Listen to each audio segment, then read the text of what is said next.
ప్రకాశం జిల్లాకు సంబంధించి అత్యధికంగా ఉద్దానం తర్వాత అక్కడ బాగా ఫ్లోరిన్ వాటర్ ఉన్న సమస్య అక్కడ ఎక్కువ ఉంది. ఎక్కువ వలసలు అక్కడి నుంచే ఉన్నాయి. గనులు తవ్వుకెళ్ళిపోతున్నారు తప్ప ప్రకాశం జిల్లా నియోజకవర్గానికి ఏ ఒక్క నాయకులు పనిచేయట్లేదు. నేను ఒంగోలులో కొంతకాలం ఉన్నవాడిని, కనిగిరిలో కొంతకాలం ఉన్నవాడిని.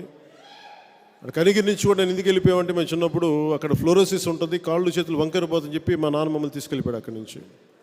ఆ రోజు నుంచి ఈ రోజు వరకు కూడా అక్కడ సమస్యలు అట్లాగే ఉన్నాయి. అభివృద్ధి అవకాశాలు నాయకులకు ఉన్నాయి కానీ ప్రజలకు లేదు. వలస లాగాలి ప్రకాశం జిల్లాకు సంబంధించి. ఈ రోజున మనం తెలుగుదేశం పార్టీతో అలయన్స్లో ఒక్క సీటు కూడా వైసీపీకి పోకుండా మన అలయన్స్ కొట్టేయాలి. ప్రకాశం జిల్లాలో కూడా వలసలు ఎందుకున్నాయి, ఉపాధి అవకాశాలు ఎందుకు లేవు, 150 కోట్లు ఖర్చు పెట్టుకోగలిగే సత్తా ఉన్న శాసనసభ్యులు ఉన్నారు. కానీ ఒక 10,000, 20,000 కోసం వలసలు వెళ్ళిపోయే యువత ఉన్నారు. నాయకులు బాగుపడుతున్నారు, గనులు అమ్ముకొని బాగుపడుతున్నారు, కాంట్రాక్టులు చేసుకొని బాగుపడుతున్నారు.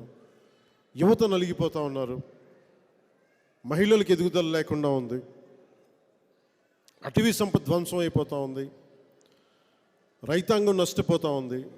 మీరు మన అలయన్స్ని కనుక మీరు మనస్ఫూర్తిగా ప్రకాశం జిల్లాలో మీరు నమ్ముతారని ఆశిస్తున్నాను, నమ్మితే మనస్ఫూర్తి అండగా నిలబడితే ప్రకాశం జిల్లాని ఇంకా వలసల బారిన పడకుండా, ఇంకెప్పటికీ కూడా ఈ ఫ్లోరోసిస్ బారిన పడకుండా సంపూర్ణ ఉద్దానం కోసం ఎలాగ కృషి చేస్తూ ఉన్నామో ప్రకాశం జిల్లా కోసం అలాగే కృషి చేస్తాం.